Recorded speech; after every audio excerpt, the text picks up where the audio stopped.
Joy Jackson is my cousin, and we just here to kind of promote stopping the violence, if that makes sense to anybody.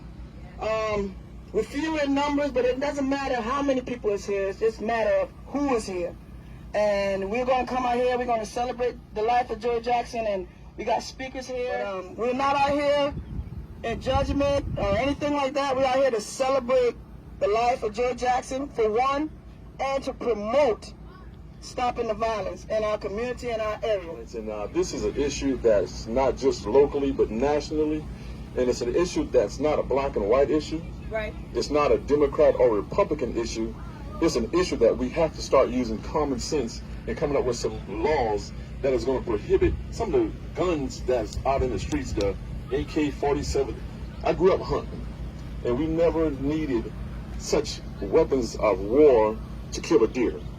So I think it's a lot of excuses that for gun advocates they're using as far as violating the Second Amendment, and I don't think it's a violation at all. It's just making common sense that these type of gun is not necessary for residential or recreational use. This issue does tie together, as far as I'm concerned, with the school board itself, because I feel if we educate our kids and they grow up to be productive citizens in this country, they can understand how to vote, and we can get the persons in the places that they need to be in to make laws that are going to make common sense and hopefully understand that we can go and get a 9 to 5 and we don't need to be out using guns for bad intentions. Understand, if you guys just go to school, get you an education, have a dream, have a plan, work on that dream, work on that plan, and you can be whatever you want to be, and hopefully we're going to look and teach others that we do not have to return to violence to get our message across or to communicate through violence. We could do this through a positive way by showing love to one another and not so much hate. Regardless of where you go, you're finding violence within our community, and the issue really is not that it's happening, but what is the root cause of it?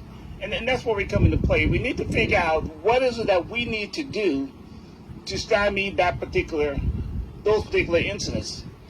Now, there are a lot of legislation going on and a lot of legislation being proposed regarding guns.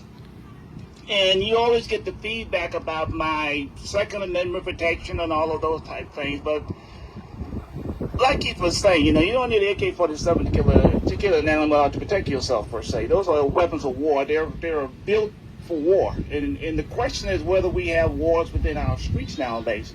So we need to come together like we're doing right now as a community.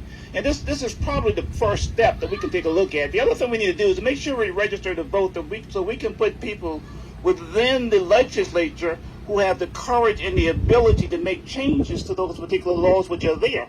There are proposals which would, it almost, I know some of you kind of young, but I'm certain some of you watched Westerns back in your days when everybody told a sidearm. When you're walking down the street. If we are not careful, that's where we're heading towards. There's legislation being proposed right now which would allow someone to carry a weapon openly without any type of permit. You don't even need to get any type of training or anything else. You just have to have the ability to purchase a weapon. We need to try to find out what is the root cause. Now, the county has done several things to try to eliminate. We've expanded some of our parks, and we've tried to make changes to our parks to bring communities together so that people will learn to know about each other. And one time they were talking about, well, we don't have enough jobs within the county and people don't have anything to do. I don't think we can say that nowadays because there are so many jobs going around that are not filled. We are at a loss for employees, and we have training sessions. So we need to make sure that we can get our youth at the table to give us some ideas as to what may be the cause of some of the circumstances that they are encountering. They are facing peer pressure. We faced peer pressure during our days, but it didn't turn out to be this. We may be fussing or whatever, but the next day we're back together. We need to make sure that we can get our youth at the table so we can have some discussion within our communities. We need to have more community gatherings so people can learn and know about each other. We have taken the village out of our communities. We need to bring the village back. Because when we had our villages, we had our residences looking out for each other. Nowadays, we have become independent. Our doors are locked tight, and we don't want anyone to infringe upon our premises. My parents have always told me, although I didn't always obey them, but they have always told me nothing good happens after 12 o'clock. After midnight, it starts going downhill. So you need to be more cautious as to where your youth are at certain hours. We need to make sure that we have some authority over our homes. They live within our homes. We make the provisions for them. So we should have some control, we should have all control over our youth. I think in our community, we need more police policing their own. Because I think our judicial system is broken. And I think Morant was talking about it. He got on task about it. And I think one way we can get all of that done is start coming out voting. And I know a lot of time we only see these people as one time to get voted in.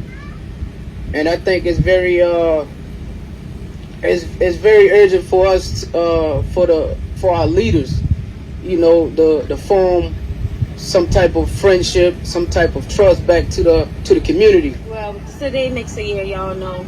And since losing my son, like, I've been so positive, and I even pray for the other family, you know, of the guy, you know.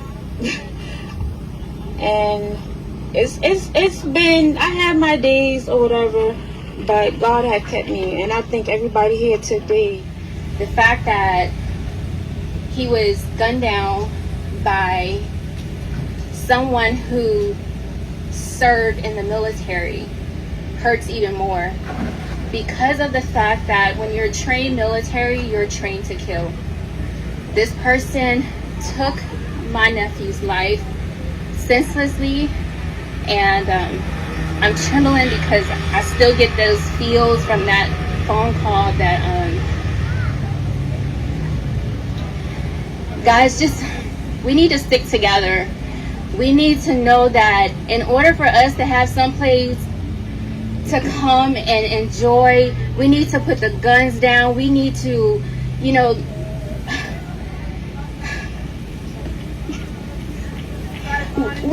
we need to know that our lives is meaningful.